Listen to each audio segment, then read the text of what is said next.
प्यारे बच्चों नमस्ते ഹിന്ദി സ്റ്റഡി സർക്കിൾ ക്ലാസ്സിലേക്ക് എല്ലാവർക്കും സ്വാഗതം. കുട്ടികളെ, ഇന്ന് ഞാനിവിടെ 9ാം ക്ലാസ്സിലെ സെക്കൻഡ് യൂണിറ്റിലെ ഇക്കായി 2യിലെ രണ്ടാമത്തെ ലെസനായ ഗാന്ധിജി കേസേ ബനെ എന്ന പാഠമാണ് ഈ വീഡിയോയിലൂടെ ചെയ്യാൻ പോകുന്നത്. കഴിഞ്ഞ വീഡിയോയിൽ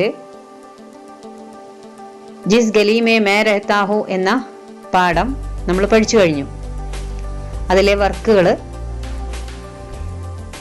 ഈ വീഡിയോയ്ക്ക് ശേഷം പിറകെ വരുന്നതാണ്. അപ്പം നമുക്ക് പാഠം നോക്കാം.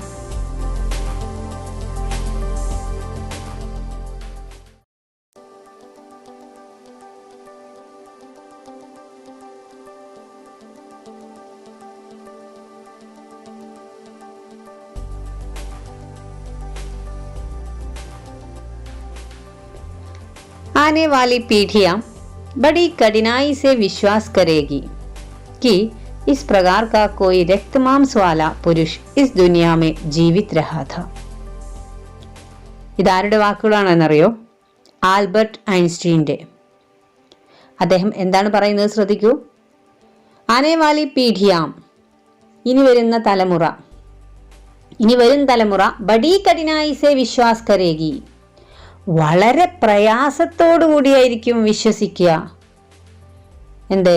ഇസ് പ്രകാർ കാ കോയി രക്തമാംസ വാലാ പുരുഷ്, ഈ വിധത്തിലുള്ള രക്തവും മാംസവും ഉള്ള ജീവനുള്ള ഒരു മനുഷ്യൻ ഇസ് ദുനിയാമേ ജീവിത് രഹാ ഥാ, ഈ ഭൂമിയിൽ ജീവിച്ചിരുന്നു. അപ്പോൾ ഈ വിധത്തിൽ ജീവിച്ച ഒരു മനുഷ്യൻ ഉണ്ടായിരുന്നു എന്ന് ഇനി വരുന്ന തലമുറക്ക് വിശ്വസിക്കാൻ വളരെ പ്രയാസമായിരിക്കും.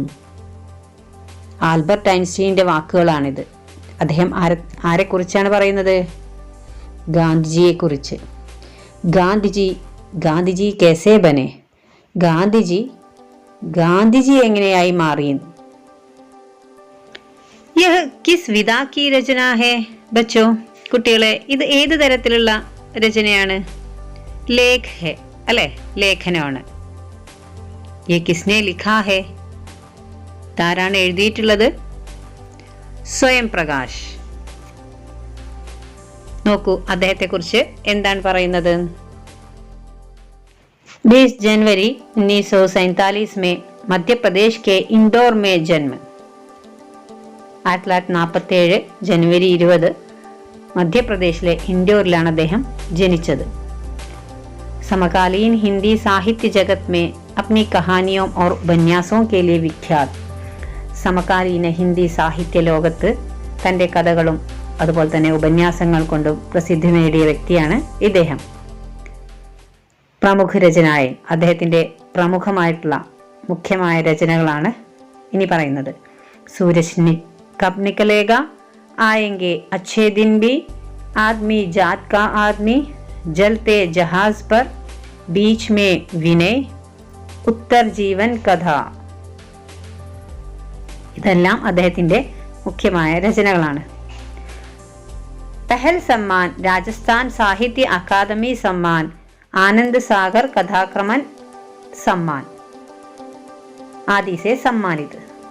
അദ്ദേഹത്തിന് പുരസ്കാരങ്ങൾ ലഭിച്ചതാണ് ഇവയൊക്കെ. പെഹൽ സമ്മാൻ, രാജസ്ഥാൻ സാഹിത്യ അക്കാദമി സമ്മാൻ, ആനന്ദ് സാഗർ കഥാക്രം सम्मान. गांधी जी कैसे बने? क्या तुम एक ऐसे गांधी जी की कल्पना कर सकते हो जिन्होंने कुर्ता पजामा पहन रखा हो, जिनके पाँव में चप्पल और सर पर खूब सारे बाल और उन पर गांधी टोपी हो, और जिन्होंने बच्चों के स्कूल बैग की तरह गले में झोला ढांग रखा हो. क्या तुम एक ऐसे गांधी जी की कल्पना कर सकते हो? എന്താ, നിങ്ങൾക്ക് ഇങ്ങനെയുള്ള ഒരു ഗാന്ധിജിയെ കൽപ്പന കർ സക്തേ ഹോ, സങ്കൽപ്പിക്കാൻ സാധിക്കുമോ? ജിനോനെ കുർത്ത പാജാമ പഹൻ രഖാ ഹോ, ആരാണോ കുർത്തയും പൈജാമയൊക്കെ ധരിച്ചിട്ടുള്ളത്. ജിൻകെ പാവമേ ചപ്പൽ, ആരുടെ കാലിലാണോ ചപ്പലുള്ളത്, ചെരുപ്പുള്ളതും. ഓർ സർ പർ ഖൂബ് സാരേ ബാൽ, തലയിൽ ഒരുപാടധികം മുടിയും. ഓർ ഉൻ പർ ഗാന്ധി ടോപ്പി ഹോ, ആ തലയിൽ അതിൽ ഗാന്ധി ടോപ്പിയുള്ള. ഓർ ജിനോനെ ബച്ചോ കെ സ്കൂൾ ബാഗ് കീ തരഹ്, ആരാണോ കുട്ടികളുടെ സ്കൂൾ ബാഗിനെ പോലെ, കുട്ടികൾ സ്കൂൾ ബാഗ് ഉപയോഗിക്കുന്നത് പോലെ, ഗലേ മേ ഝോല ഠാങ്ക് രക്കാ ഹോ, കഴുത്തില് തോളില് സഞ്ചി തൂക്കിയിട്ടിരിക്കുന്ന അങ്ങനെയുള്ളൊരു ഗാന്ധിജിയെ നിങ്ങൾക്ക് സങ്കല്പിക്കാൻ സാധിക്കുമോ? കുർത്തയും പൈജാമയും ധരിച്ച, ഡ്രസ്സൊക്കെ ധരിച്ച്, ചെരുപ്പിട്ടിട്ടുള്ള, മുടിയുള്ള, ഗാന്ധി തോപ്പി ധരിച്ചിട്ടുള്ള, അതുപോലെ തന്നെ കുട്ടികളുടെ സ്കൂൾ ബാഗ് തോളിടുന്ന പോലെ സഞ്ചി തോളിലിട്ടുള്ള ഒരു ഗാന്ധിജിയെ നിങ്ങൾക്ക് സങ്കല്പിക്കാൻ കഴിയുമോ? ഹാ, ഗാന്ധിജി ജैसे ഫോട്ടോ में दिखते हैं वैसे हमेशा से नहीं थे. അതെ, ഗാന്ധിജി എപ്രകാരമാണോ ഫോട്ടോയിൽ കാണുന്നത്, വൈസേ ഹമേശാ സേ നഹീ ഥേ, അപ്രകാരം എല്ലായ്പ്പോഴും ആയിരുന്നില്ല. അപ്പോൾ നമ്മൾ ഇന്ന് കാണുന്ന ഫോട്ടോയിൽ കാണുന്ന ഗാന്ധിജി, പല ഓഫീസുകളിലും നോട്ടുകളിലും ഒക്കെ നമ്മൾ കാണുന്ന ഗാന്ധിജി ഉണ്ടല്ലോ, നമ്മുടെ മനസ്സിലുള്ള ആ ഗാന്ധിജി, അത്തരത്തിലുള്ളൊരു ഗാന്ധിജി ആയിരുന്നില്ല അദ്ദേഹം ആദ്യം എന്നാണ് പറയുന്നത്. വേ ധീരെ ധീരെ ഗാന്ധി ബനെ, അദ്ദേഹം പതുക്കെ പതുക്കെയാണ് ഗാന്ധിയായി മാറിയത്. നമുക്കറിയുന്ന ആ ഒരു ഗാന്ധിയായി മാറിയത് പതുക്കെ പതുക്കെയാണ്. അതിനു മുമ്പ് അദ്ദേഹം വസ്ത്രങ്ങളൊക്കെ ധരിച്ച്, ചെരുപ്പെല്ലാം ഇട്ട്, ഗാന്ധി തോപ്പിയൊക്കെ ധരിച്ച്, കുട്ടികളുടെ ബാഗ് ധരിക്കുന്നത് പോലെ തോളിൽ സഞ്ചിയൊക്കെ ഇട്ട് നടന്നിരുന്ന ഒരു വ്യക്തിയായിരുന്നു ആദ്യം ഗാന്ധിജിയും. അദ്ദേഹം പിന്നീടാണ് പതുക്കെ പതുക്കെ ഇത്തരത്തിലുള്ള ഗാന്ധിയായി മാറിയത്. കേസേ, എങ്ങനെയാണ് നോക്കൂ. ബച്പൻ മേ ഗാന്ധിജിക്കോ അന്ധേരെ സേ ഡർ ലഗ്താ ഥാ, കുട്ടിക്കാലത്ത് ഗാന്ധിജിക്ക് അന്ധേരെ സേ ഡർ ലഗ്താ ഥാ, ഇരുട്ടിനെ ഭയമായിരുന്നു. ഉനെ ലഗ്താ ഥാ, അദ്ദേഹത്തിന് തോന്നിയിരുന്നു, കൊയ് ഭൂതാക്കർ ഉനെ പക്കഡ് ലേഗാ, വല്ല ഭൂതവും വന്ന് അദ്ദേഹം പിടിക്കുമോ. ചെറിയ കുട്ടികളാകുമ്പോൾ ഉള്ള ഒരു അവസ്ഥ, ഒരു ഭൂതം വന്ന് പിടിക്കുമോ എന്നുള്ളൊരു പേടിയായിരുന്നു അദ്ദേഹത്തിന് എല്ലായ്പ്പോഴും. ബഡേ ഹോക്കർ വേ ഖുദ് ऐसे हो गए, വലുതായപ്പോ അദ്ദേഹം സ്വയം ऐसे हो गए, ഇപ്രകാരത്തിലായി, कि അംഗ്രേസ് ഹുക്കൂമത്ത്, ഇംഗ്ലീഷ് ഭരണം, ഉൻസേ ഡർനെ ലഗി, അദ്ദേഹത്തെ ഭയക്കാൻ തുടങ്ങി. ഗാന്ധിജി വലുതായപ്പോ ഇംഗ്ലീഷ് ഭരണം അദ്ദേഹത്തെ ഭയക്കാൻ തുടങ്ങി എന്ന് പറഞ്ഞാൽ എന്താണ്? സ്വാതന്ത്ര്യം കിട്ടുന്നതിന് മുമ്പുള്ള കാര്യങ്ങളാണ് ഈ പറയുന്നത്. ആ സമയത്ത് 1947 മുമ്പൊക്കെ ബ്രിട്ടീഷുകാരായിരുന്നല്ലോ ഇന്ത്യയിൽ ഭരിച്ചിരുന്നത്. വലുതായപ്പോ, ഗാന്ധിജി മുതിർന്നപ്പോ, വേ ഖുദ് ഹൈസേ ഹോ ഗയേ കി അംഗ്രേസ് ഹുക്കൂമത്ത് ഉൻസേ ഡർനെ ലഗേ, ബ്രിട്ടീഷുകാര് അദ്ദേഹത്തെ ഭയക്കാൻ തുടങ്ങി. മാനോ വേ കോയി ഭൂത് ഹോ. जब उन्हें कटियावाड़ हाई स्कूल में पहली कक्षा में भर्ती कराया गया तब उनकी उम्र थी 11 साल. നമുക്കറിയാം ഗാന്ധിജിയുടെ ജനനം ഗുജറാത്തിലാണെന്ന്. അപ്പോൾ അദ്ദേഹത്തെ കട്ടിയാവാഡ് ഹൈസ്കൂളിൽ പഹലി കക്ഷാമേ ഭർത്തി കരായ, ഹൈസ്കൂളിലെ ആദ്യ ക്ലാസ്സിൽ പ്രവേശിപ്പിച്ചപ്പോൾ, അദ്ദേഹത്തെ ചേർത്തപ്പോൾ, ഉൻകി ഉമ്ര ഥി 11 സാൽ, അദ്ദേഹത്തിൻ്റെ വയസ്സായിരുന്നു 11. और उन्हें जो विषय पढ़ाए जाते थे, അദ്ദേഹത്തിന് ഏതെല്ലാം വിഷയങ്ങളായിരുന്നു പഠിപ്പിച്ചിരുന്നത്? വേ ഥേ, അതായിരുന്നു ഇത്: ഇതിഹാസ്, ഭൂഗോൾ, ഗണിത് और അംഗ്രേസി. ചരിത്രവും ഹിസ്റ്ററിയും, ഭൂഗോൾ ഭൂമിശാസ്ത്രവും, ജിയോഗ്രഫിയും, ഗണിത് മാത്സും, അതുപോലെ തന്നെ അംഗ്രേസി ഇംഗ്ലീഷും, അതായിരുന്നു അദ്ദേഹം അവിടുന്ന് പഠിച്ചിരുന്നത്. സ്കൂൾ കി ഫീസ് തി 8 അനെ, സ്കൂളിലെ ഫീസായിരുന്നു 8 അണ. പ്രതിമാഹ്, ഓരോ മാസവും 8 അണയായിരുന്നു അന്നത്തെ കാശ്. യാനി, അതായത് 50 പൈസേ ഹർ മഹീനെ, 50 പൈസ ഓരോ മാസവും. അന്ന് 50 പൈസ എന്ന് പറഞ്ഞാൽ നല്ലൊരു ഫീസ് തന്നെയായിരുന്നു. पहली परीक्षा में गांधी जी 34 बच्चों में से 32वें स्थान पर रहे. ഇപ്പോൾ കാട്ടിയവാഡ് ഹൈസ്കൂളിൽ ചേർത്തപ്പോൾ അവിടുന്ന് ഫസ്റ്റ് പരീക്ഷ നടന്നു. അതിൽ ഗാന്ധിജി 34 बच्चों में से 34 കുട്ടികളിൽ നിന്ന്, ക്ലാസ്സിൽ 34 കുട്ടികളാണ്, അതിൽ 32वें स्थान पर रहे, 32ാമത്തെ സ്ഥാനമായിരുന്നു അദ്ദേഹത്തിന് കിട്ടിയത്. और 2 विषयों में तो उन्हें 0 मिला. അത് മാത്രമല്ല 2 വിഷയത്തിൽ അദ്ദേഹത്തിന് 0യും കിട്ടി. അപ്പോൾ അത്ര അധികം വലിയായിട്ടൊന്നും പഠിച്ചിട്ടുണ്ടായിരുന്നില്ല. കൂടുതലായിട്ട് പഠിക്കുന്ന ക്ലാസ്സിൽ ഫസ്റ്റ് ഒന്നാമനായിട്ട് വരുന്ന കുട്ടിയൊന്നും ആയിരുന്നില്ല അന്ന്. നെക്സ്റ്റ് പാരഗ്രാഫ് നോക്കൂ. इंग्लैंड पढ़ने गए तो उनके लिए खूब सारे कपड़े सिलवाए गए. ഇംഗ്ലണ്ടിലേക്ക് പഠിക്കാൻ പോയപ്പോൾ, ഉന്നത പഠനത്തിന് വേണ്ടിയിട്ട് അദ്ദേഹം ഇംഗ്ലണ്ടിലേക്ക് പോയപ്പോൾ ഉൻകെ ലിയെ, അദ്ദേഹത്തിന് വേണ്ടിയിട്ട് ഖൂബ് സാരെ കപ്പടെ സിൽവായേ ഗയെ, ഒരുപാടധികം വസ്ത്രങ്ങൾ അദ്ദേഹത്തിന് തുന്നിച്ചു, തയ്ച്ചു കൊണ്ടുവന്നു.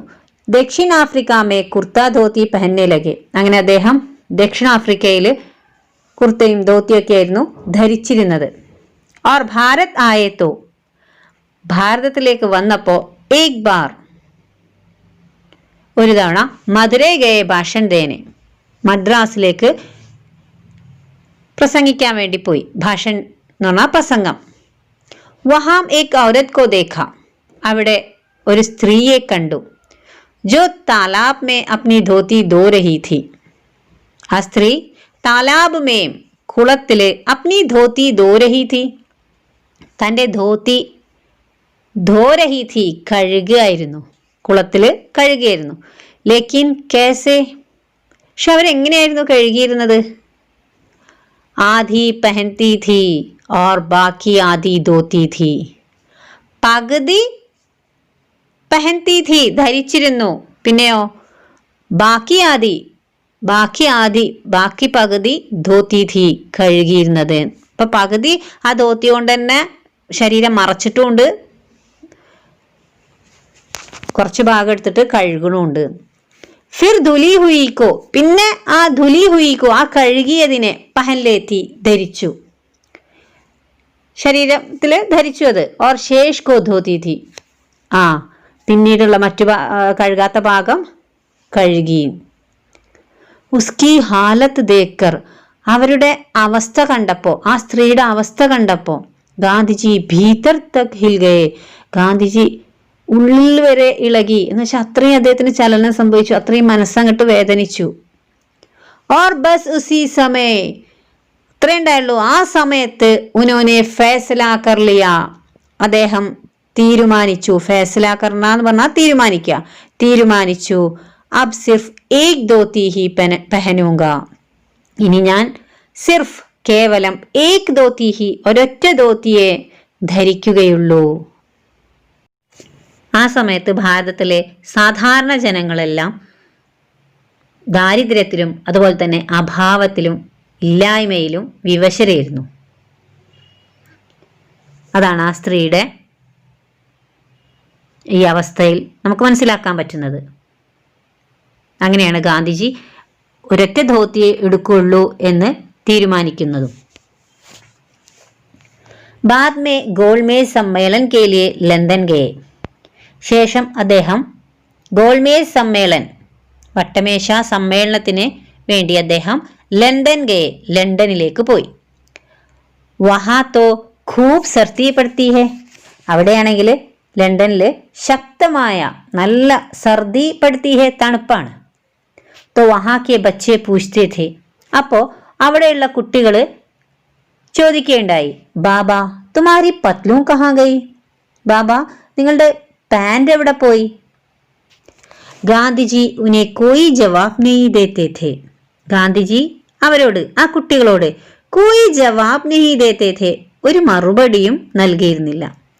ബസ് ഹസ്കർ രഹ ജാത്തെ ഥേ, കേവലം ചിരിച്ചങ്ങോട്ട് പോകും. ലേക്കിൻ ജബ് റാണി സെ മിൽനെ ഗയേ തോ, പക്ഷേ എപ്പോഴാണോ റാണിയെ, ലണ്ടനിലെ റാണിയെ കാണാൻ പോയപ്പോൾ, അവരുടെ കൊട്ടാരത്തിലേക്ക് പോയപ്പോൾ റാണി കെ ദർബാർ മേ, രാജ്ഞിയുടെ സദസ്സിൽ ഏസേ ജാനാത്തോ, ഈ വിധത്തിൽ പോകുന്നത് എന്ന് വെച്ചാൽ ആകെ ഒരു ധോത്തി ഇട്ടിട്ടാണല്ലോ ഗാന്ധിജി പോകുന്നത്. അപ്പൊ ഇത്തരത്തിൽ പോകുന്നത് അദബ് കായദയ്ക്ക് ഖിലാഫ് താ. അദബ് കായദ എന്ന് പറഞ്ഞാൽ മര്യാദ, മര്യാദക്ക് എതിരായിരുന്നു. ഖിലാഫ് എതിര്. तो किसी ने पूछा, अब ആരോ ചോദിച്ചു, कि इतने कम कपड़ों में दरबार में कैसे जाओगे? इतने कम कपड़ों में, ഇത്രയും കുറഞ്ഞ വസ്ത്രത്തില് ദർബാർ മേ, സദസ്സിലേക്ക്, कैसे जाओगे, എങ്ങനെയാ പോവാ? तो बोले, അപ്പൊ അദ്ദേഹം പറയാണ്, ഗാന്ധിജി പറഞ്ഞു, ഫിക്ർ മത് കരോ, നിങ്ങൾ ഇതിനെക്കുറിച്ച് പരിഭ്രമിക്കണ്ട. तुम्हारे राजा ने तो हम दोनों के बराबर कपड़े अकेले ही पहन रखे होंगे. तुम्हारे राजा ने, നിങ്ങളുടെ രാജാവുണ്ടല്ലോ, ഹം ദോനോ കെ ബരാബർ കപ്പടെ, ഞങ്ങൾ രണ്ടുപേർക്കും ഉള്ള തുല്യമായിട്ടുള്ള വസ്ത്രം, അക്കേലേ ഹി പെഹൻ രഖേ ഹോങ്കെ, സ്വയം തന്നെ ധരിച്ചിട്ടുണ്ടാവും. അപ്പോൾ നിങ്ങളുടെ രാജാവ് അത്രമാത്രം വസ്ത്രങ്ങൾ ധരിച്ചിട്ടുണ്ടുള്ള, എനിക്കും കൂടിയുള്ള വസ്ത്രം അദ്ദേഹം ധരിച്ചിട്ടുണ്ടാവും. അപ്പോൾ അതുകൊണ്ട് അതിനെക്കുറിച്ച് നിങ്ങൾ പരിഭ്രമിക്കേണ്ട എന്ന് അദ്ദേഹം തമാശ രൂപേണ അദ്ദേഹവും പറഞ്ഞു. അടുത്ത പാരഗ്രാഫ് ശ്രദ്ധിക്കൂ. ഗാന്ധിജി ലിഖ്തേ ഥേ ഏക് ബഡിയ പെൻസെ. ഗാന്ധിജി എഴുതിയിരുന്നത് ഏക് ബഡിയ പെൻസെ, ഒരു ബഡിയ, മുന്തിയ ഇനം, നല്ല വില കൂടിയ പെന്ന് കൊണ്ടായിരുന്നു അദ്ദേഹം എഴുതിയിരുന്നത്. വഹ് പെൻ ഏക് ദിൻ ചോരി ചലാകയ. ആ പെന്ന് ഒരു ദിവസം ചോരി ചലാകയ, മോഷ്ടിക്കപ്പെട്ടു, ആരോ കട്ടുകൊണ്ടുപോയി, കളവ് പോയി. ലിഖ്നെ ബൈഠെ ഓർ പായ, എഴുതാനിരുന്നപ്പോൾ അദ്ദേഹം മനസ്സിലാക്കി, കി പെൻ തോ ഹേ ഹി നഹി, പെന്നാണെങ്കിൽ ഇല്ലല്ലോ എന്ന്. അപ്പം അദ്ദേഹത്തിന് ഓർമ്മ വന്നത്. ഉസി സമയ ഏക് ബച്ചേനെ, ആ സമയത്ത് ഒരു കുട്ടി അപ്നി പെൻസിൽ ദേദി, തൻ്റെ പെൻസിൽ അങ്ങോട്ട് കൊടുത്തു. ലോ, എടുത്തോളൂ ബാബ, ഇസേ ലിഖ്ലോ, ഇതുകൊണ്ട് എഴുതിക്കോളൂ. ഉനോനെ ലിഖ് കർ ദേഖ, അദ്ദേഹം ഗാന്ധിജി എഴുതിയിട്ടൊന്ന് നോക്കി. അരേ വാ, ഹായ് കൊള്ളാലോ ഇത്, ഇസേ തോ അച്ഛാ ലിഖാ ജാതാ ഹേ, ഇതുകൊണ്ടാണെങ്കിൽ വളരെ നന്നായിട്ട്, അച്ഛാ ലിഖാ ജാതാ ഹേ, നന്നായിട്ട് എഴുതാൻ പറ്റുന്നുവല്ലോ. ഓർ സ്യാഹി വഗേര ഭർനെ കാ ഝഞ്ചട്ട് ഭീ നഹി, അതുമാത്രമല്ല സ്യാഹി, സ്യാഹി എന്ന് പറഞ്ഞാൽ മഷി, മഷിയോ വഗേര തുടങ്ങിയുള്ള ഭർനേക്ക നിറക്കാനുള്ള ഝഞ്ചട്ട് ഭീ നഹി, ബുദ്ധിമുട്ടുമില്ല. ഝഞ്ചട്ട് എന്ന് പറഞ്ഞാൽ ബുദ്ധിമുട്ട്. ഓ, ഇതുകൊണ്ട് എഴുതിയാൽ മഷി നിറക്കാനുള്ള ബുദ്ധിമുട്ടും വരുന്നില്ലല്ലോ. അപ്പം പണ്ട് കാലത്തൊക്കെ അത്തരത്തിലുള്ള മഷി നിറക്കുന്ന പേനയായിരുന്നു ഉണ്ടായിരുന്നത്. അപ്പോൾ ആ ഒരു പ്രയാസവും ഇല്ലല്ലോ, ഇതുകൊണ്ട് എഴുതുകയാണെങ്കിൽ വളരെ ഉഷാറുമാണല്ലോ എന്ന് അദ്ദേഹം മനസ്സിലായി. തോ തൈ കർ ലിയാ കി, അപ്പം അദ്ദേഹം തൈ കർ ലിയാ, തീരുമാനിച്ചു, ആ പെൻസിൽ സേ ഹി ലിഖേങ്കി, ഇനി ഞാൻ പെൻസിൽ സേ ഹി ലിഖേങ്കി, പെൻസിൽ കൊണ്ടേ എഴുതുകയുള്ളൂ എന്ന്. അങ്ങനെ അദ്ദേഹം ആ ഒരു തീരുമാനം കൂടി എടുക്കുകയാണ്. और पेंसिल से उन्होंने पहली चिट्ठी किसे लिखे जानते हो? പെൻസിൽ കൊണ്ട് അദ്ദേഹം ആദ്യമായിട്ട് കത്തെഴുതിയത് ആർക്കാണെന്നറിയുമോ? ഭാരത് കെ വൈസ്രോയ്ക്കോ, ഭാരതത്തിലെ വൈസ്രോയ്ക്ക്. അടുത്ത പാരഗ്രാഫ് നോക്കൂ. ലിഖ്തേ ലിഖ്തേ പെൻസിൽ ചോട്ടി ഹോ ജാതി തോ, എഴുതി എഴുതി പെൻസിൽ ചെറുതാകുമ്പോൾ ഉസ് പർ കാഗസ് കി ഭോങ്കലി ലഗാക്കർ, അതിൽ ആ പെൻസിലിൽ കാഗസ് കി, കടലാസിൻ്റെ, ഭോങ്കലി ലഗാക്കർ, ചുരുളുണ്ടാക്കിയിട്ട്, ധാഗേസെ ബാന്തിലേത്തെ, ധാഗ എന്ന് പറഞ്ഞാൽ നൂല്, നൂല് കൊണ്ട് ബാന്തിലേത്തെ കെട്ടുമായിരുന്നു. ദരസൽ ഇൻ സബ്കെ പീछे कोई സനക് നഹി, വാസ്തവത്തിൽ ഇതിനൊക്കെ പിറകിൽ ഒരു ഭ്രാന്തൊന്നുമല്ല, അങ്ങനെ തന്നെ വേണമെന്നുള്ള ഒരു ഭ്രാന്തിലല്ല അദ്ദേഹം. ബൽക്കി ഗാന്ധിജിക്ക് യേ സോച്ച് थी, ഗാന്ധിജിയുടെ ചിന്ത ഇതായിരുന്നു. ജബ് ആപ്കെ ദേശ് കെ അധികാംശ് ലോഗ്, ഇപ്പോഴാണോ തൻ്റെ ദേശത്തിലെ അധികാംശ് ലോഗ്, ഒട്ടുമുക്കാൽ ജനങ്ങളും ഗരീബ് ഹോത്തോ, പാവങ്ങളാണ് എങ്കിൽ ആപ്കോ ഫിസൂൽ ഖർച്ചി ഓർ ദിഖാവ നഹി കർണി ചാഹിയെ, താങ്കൾക്ക് അധിക ഫിസൂൽ ഖർച്ച്, അധിക ചെലവ്, അധിക ചെലവിൻ്റെയോ ദിഖാവ, ആഡംബരം അല്ലെങ്കിൽ പൊങ്ങച്ചോ നഹി കർണ ചാഹിയെ, കാണിക്കാൻ പാടില്ല. അപ്പം അദ്ദേഹം പെൻസിൽ പോലും ഉപയോഗിച്ചിരുന്നത് മുഴുവൻ കഴിയാൻ കാത്തിരുന്നു. പെൻസിൽ ചെറുതായി കഴിഞ്ഞു കഴിഞ്ഞാൽ പേപ്പറിൻ്റെ ചുരുളുണ്ടാക്കിയിട്ട് നൂല് കൊണ്ട് കെട്ടി അത് അത്രയും ഉപയോഗിക്കുമായിരുന്നു. അപ്പം അത്രമാത്രം സൂക്ഷ്മത പാലിച്ചു ജീവിതത്തിൽ എന്നാണ് നമുക്ക് മനസ്സിലാക്കാൻ പറ്റുന്നത്. अगर आप सचमुच अपने देश और देशवासियों से ഒരുപക്ഷെ താങ്കൾ യഥാർത്ഥത്തിൽ തൻ്റെ ദേശത്തെയോ അതുപോലെ തന്നെ ദേശവാസികളെയോ പ്യാർ കർത്തേ ഹേ തോ ശരിക്കും നിങ്ങൾ ദേശത്തെ സ്നേഹിക്കുന്നുണ്ടെങ്കിൽ Apco come say come may calm ചലാനാ Chahiye നിങ്ങൾക്ക് കുറഞ്ഞ രീതിയിൽ കാര്യങ്ങൾ നടത്തണം. और सादगी का महत्व समझना चाहिए. അതുമാത്രമല്ല സാദഗി എന്ന് പറഞ്ഞാൽ ലളിത ജീവിതം, ലാളിത്യത്തിൻ്റെ മഹത്വം സമജ്നാ ചാഹിയെ മനസ്സിലാക്കുകയും വേണം. തൻ്റെ ദേശവാസികളെ സ്നേഹിക്കുന്നവർ വളരെ കുറഞ്ഞ ജീവിതം, ആഡംബര ജീവിതമൊക്കെ ഒഴിവാക്കണം. അങ്ങനെ അവർ എല്ലാവരെയും സ്നേഹിക്കണം എന്നാണ് അദ്ദേഹം പറയുന്നത്. ആ ബഡേ ഹോങ്കെ ഓർ കഹലായെങ്കെ നിങ്ങൾ വലുതാവും, ഓർ കഹലായെങ്കെ എന്നിട്ട് പറയപ്പെടും. അപ്നെ വിചാരോസെ നമ്മൾ പറയപ്പെടുക എങ്ങനെയാണ്? തൻ്റെ ചിന്തകൾ കൊണ്ട്. ഓർ അപ്നെ കാംസെ തൻ്റെ പ്രവൃത്തികൾ കൊണ്ട്. നക്കി അപ്നെ കപ്പടോസെ ഒരിക്കലും തൻ്റെ വസ്ത്രങ്ങൾ കൊണ്ടല്ല. ഒരിക്കലും ഒരു വസ്ത്രത്തിൻ്റെ പേരിൽ അവർ അറിയപ്പെടൂല. തൻ്റെ പ്രവൃത്തി കൊണ്ടോ തൻ്റെ ചിന്ത കൊണ്ടോ ഒക്കെ ആയിരിക്കും മറ്റുള്ളവർ അറിയപ്പെടുക. അപ്പോൾ അത്രയും ലളിത ജീവിതം ജീവിക്കണം എന്നാണ് നമ്മുടെ അദ്ദേഹം ആഹ്വാനം ചെയ്യുന്നത്. ഏക് ബാർ തോ ഉൻകി പ്രാർത്ഥനാ സഭമേ ഒരു തവണ അദ്ദേഹത്തിൻ്റെ പ്രാർത്ഥനാ സഭയിലേക്ക് കുച്ച് അമീർ ആദ്മി സച്ച് ദശ്കർ ആകെ കുറച്ച് അമീർ ആദ്മി ധനവാന്മാരായിട്ടുള്ള പണക്കാരായ ആളുകൾ സച്ച് ദശ്കർ ആകെ അണിഞ്ഞൊരുങ്ങി വളരെ അലങ്കരിച്ച് അവർ വന്നു. തോ ഗാന്ധിജീനെ ഉനെ ഡാണ്ട് ദിയ അപ്പോൾ ഗാന്ധിജി അവരെ വഴക്ക് പറയാണ് ചെയ്തത്. ജൈന ധർമ്മമേ ഭി ജൈന മതത്തിലും അപരിഗ്രഹ പർ കാഫി ജോർ ദിയാ ഗയാ ഹെ അപരിഗ്രഹ എന്നതിന് വളരെയധികം ശക്തമായിട്ട് പ്രതിപാദിച്ചിട്ടുണ്ട് ജൈന മതത്തിലും. അപരിഗ്രഹം എന്ന് പറഞ്ഞാൽ എന്താണ്? യാനി അതായത് ഫാൽത്തൂ കി ചീസേ ജമാമത് കരോ ആവശ്യമില്ലാത്ത വസ്തുക്കൾ, ഫാൽത്തു എന്ന് പറഞ്ഞാൽ ആവശ്യമില്ലാത്ത വസ്തുക്കൾ ജമാമത് കരോ സ്വരൂപിക്കരുത്. വെറുതെ ആരെങ്കിലും ദാനമായിട്ട് തരികയാണെങ്കിൽ പോലും അത് സ്വീകരിക്കരുത്. നമുക്ക് ആവശ്യമുണ്ടെങ്കിൽ മാത്രം നമ്മൾ സ്വീകരിക്കുക എന്നാണ് അപരിഗ്രഹ എന്നുള്ള വാക്കിൻ്റെ അർത്ഥം. ബസ് ഗാന്ധിജി കോത്തോ ഗാന്ധിജിക്കാണെങ്കിൽ ജഹാബി കുച്ച് അച്ഛാ ലഗ എന്തെന്നൊക്കെയാണോ അദ്ദേഹത്തിന് നന്നായി തോന്നിയത് എങ്കിൽ അപ്നാലേത്തേ അതെല്ലാം അദ്ദേഹം സ്വീകരിക്കുമായിരുന്നു. തോ ഉനോനെ അപരിഗ്രഹ കോ ബി അപ്നാലിയ അങ്ങനെ അദ്ദേഹം അപരിഗ്രഹത്തെയും അപ്നാലിയ സ്വന്തമാക്കി. ആവശ്യമുള്ള സാധനങ്ങൾ മാത്രം സ്വരൂപിക്കുന്ന, അത് മാത്രം സ്വീകരിക്കുന്ന ഒരു വ്യക്തിയെ ആയി അതും അദ്ദേഹം സ്വീകരിച്ചു അപരിഗ്രഹവും. Next paragraph. ഗാന്ധിജി കെ 3 ബന്ദർ ബഹുത് മഷൂർ ഹെ ഗാന്ധിജിയുടെ 3 കുരങ്ങന്മാർ എന്ന ഒരു കളിപ്പാട്ടുണ്ട്. ബഹുത് മഷൂർ ഹെ വളരെ പ്രസിദ്ധമായതാണത്. യേ ദരസൽ എക് ഖിലോന ഥാ അത് വാസ്തവത്തിൽ ഒരു ഖിലോനയായിരുന്നു, ഒരു കളിപ്പാട്ടമായിരുന്നു. जो कुछ चीनी बच्चों ने अंग्रेजी को भेंट किया था ഏതോ ചൈനയിലെ കുട്ടികൾ ഗാന്ധിജിക്ക് ഭേഡ് കിയാ ഥാ ഉപഹാരമായിട്ട് സമ്മാനമായിട്ട് നൽകിയതായിരുന്നു.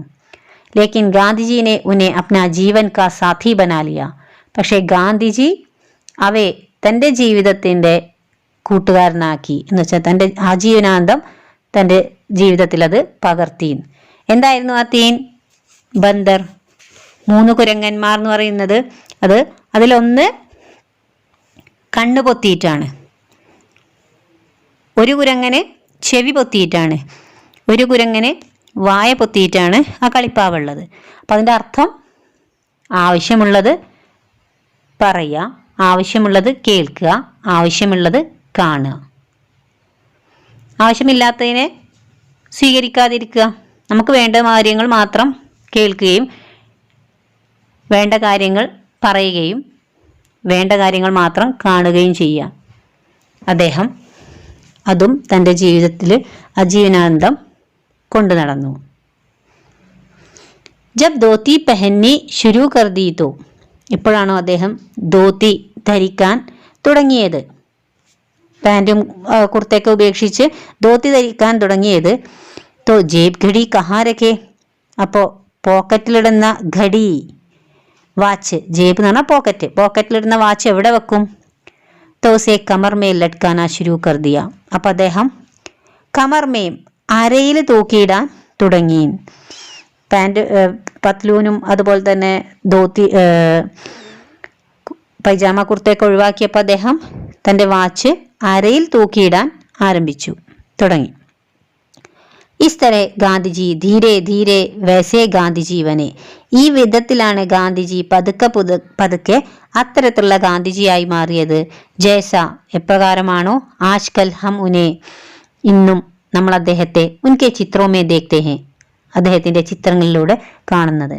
അപ്പം നമ്മൾ കാണുന്ന ഗാന്ധിജി എന്ന് വെച്ചാൽ ഫോട്ടോയിലൊക്കെ കാണുന്ന ഗാന്ധിജി ഈ വിധത്തിൽ ആയത് ഇങ്ങനെയൊക്കെ തന്നെ ആയിരുന്നു എന്ന് വെച്ചാൽ ആദ്യം ഇങ്ങനെ ഒരു ഗാന്ധിയേ അല്ലായിരുന്നു, പിന്നെ അദ്ദേഹം ജീവിതത്തിലൂടെ മാറ്റിയെടുക്കുകയാണ് ചെയ്തത്. രാഷ്ട്രപിതാവായ ഗാന്ധിജി അദ്ദേഹത്തിൻ്റെ ചിന്തയിലൂടെയും വാക്കുകളിലൂടെയും പ്രവൃത്തിയിലൂടെയും തന്നെയാണ് അദ്ദേഹം മഹാനായത്. അദ്ദേഹത്തിൻ്റെ ജീവിതയാത്ര തന്നെയാണ് നമുക്കൊക്കെ പ്രേരണാദായകവും. ഈ പാഠം ഇവിടെ അവസാനിക്കുന്നു. എല്ലാവർക്കും നന്ദി.